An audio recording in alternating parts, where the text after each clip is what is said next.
এই হলো নিম গাছ। এই গাছটার প্রতিটি অঙ্গ, পাতা থেকে মূল পর্যন্ত সবই আমাদের মানুষের বিভিন্ন কাজে উপকার। এই গাছটির আরেক নাম হলো অরিষ্ট।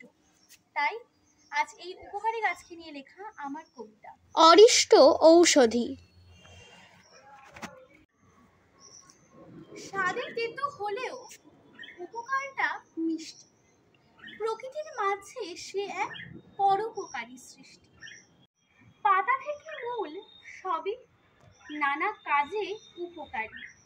গ্রীষ্মকালে ছায়াটা যে ঠান্ডা শীতল ভারী। এক বৃক্ষ হয়ে অন্য যে বৃক্ষকে সাহায্য করো তুমি নিজের কীটনাশকে। নানা রূপে ভাজা হোক বাহক সে আলু ভাতে, নানা পদের সমাবেশে রাখা চাই খাওয়ার পাতে। পারদর্শী তুমি সকলের দাঁত সংরক্ষণে, জীবাণু হয় নির্বংশ নিমের দাঁতনে। সকলে তাই প্রচেষ্টায় বাঁচাই এ বৃক্ষকে।